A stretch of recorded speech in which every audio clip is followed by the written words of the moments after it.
Hello po sa inyong lahat mga ka-crypto. Ako po si Pinoy Crypto Trader at sa video na ito ay atin pong pag-uusapan ang tungkol dito sa isang Japanese technology giant na si Sony. Sapagkat ito daw po ay naghahanda na i-release or maglabas ng kanyang sariling stablecoin sa network na ito. Kaya yan, ano kayang network ito or blockchain ang kanilang binabalak na gamitin. At yan po ang ating malalaman sa video na ito. Pero bago po tayo magpatuloy ay nais ko lamang po munang bigyang linaw ang aking disclaimer kung saan ang nilalaman po ng video na ito ay hindi po ito isang financial advice. For education and information purposes lamang po ang layunin nito. Maliban po dito ay nais ko na rin pong magbigay babala na wala pong kahit anumang group chat ang Pinoy Crypto Trader.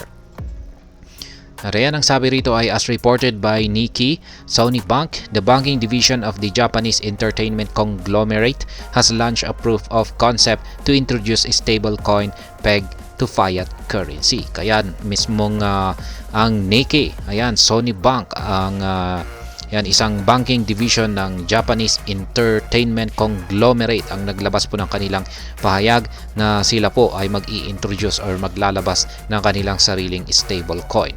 Kung pag sa mga hindi po nakakalam, kung pag sinabi po nating stablecoin ay ito po yung mga cryptocurrency na nakapeg or nakadikit po yung kanilang value sa mga fiat currency.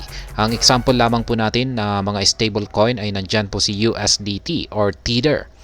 Ayan, nandyan na rin si USDC at marami pang iba dyan.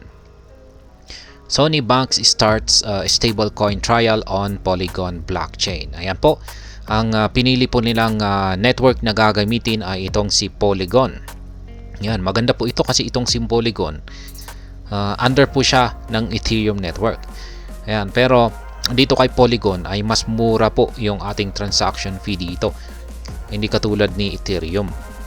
Yan, pero under po siya ng Ethereum. Kaya yan, mabilis na rin po itong si Polygon. Kaya yan po siguro ang dahilan kung bakit yan ang pinili ng Sony.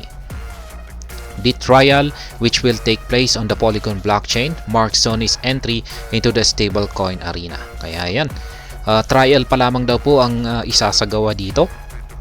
Ayan, itetest pa lamang po nila. Pero ito po ang siyang nagpapakita na ang Sony ay ito po yung unang pasok nila dito sa cryptocurrency. At yan po yung umpisa nila ay stablecoin. Inuna po nila ang stablecoin.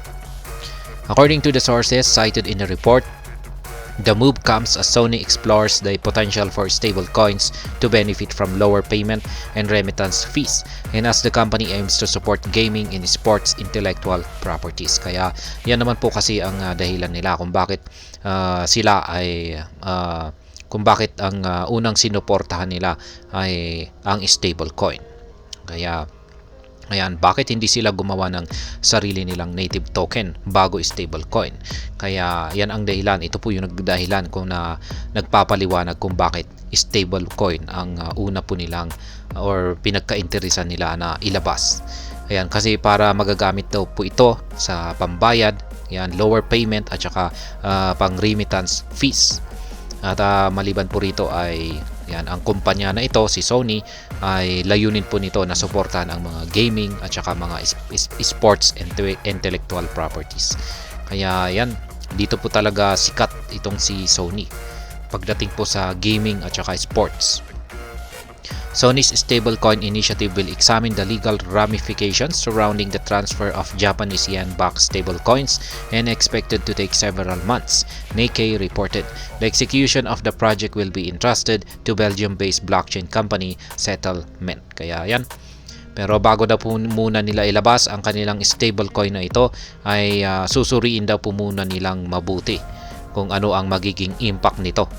Kaya yan, ang project daw na ito ay ipapahandle po nila yan, or ipagtitiwala daw po nila sa isang Belgium-based blockchain company na Settlement. Just last month, the gaming division had filed a patent to integrate non-fungible tokens aimed at increasing the flexibility of gaming users to use in-game assets. Kaya yan, itong nakaraang buwan ay ang gaming division ng Sony ay nag-file daw po sila ng patent Yan, para ma-integrate ang mga non-fungible tokens nila. At ito raw po ay para suportahan ang kanilang mga gaming users or mga players na gumamit ng mga in-game assets. Additionally, the holding has collaborated with Startail Labs, a major developer of Astar Network, to create Sony's proprietary public blockchain network.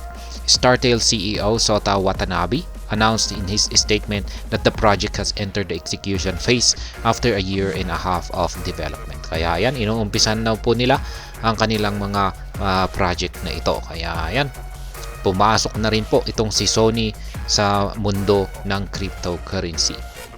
Kasi kung pag hindi po siya papasok, yan, Japanese technology po kasi siya. Kaya syempre dapat ay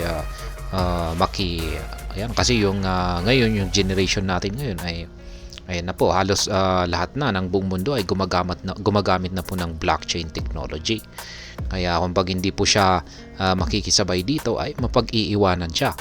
Kaya ayan, pinasok na rin ni Sony ang blockchain technology. At hanggang dito na lamang po tayo sa video na ito. Sana po ay inyong nagustuhan ang aking paliwanag sa video na ito. Kung inyo po itong nagustuhan ay pakiclick lamang po ang like button nito. Para naman po sa mga bago lamang dito, kayo po ay aking inaanyayahan para mag-subscribe. Pakiclick na rin po ang bell icon nito dahil ito po ang siya magsisilbing notification nito sa mga bago kong videos na akin pong ina-upload sa aking YouTube channel na ito. Marami pong salamat sa panonood. Ingat po tayo lagi at God bless po sa ating lahat.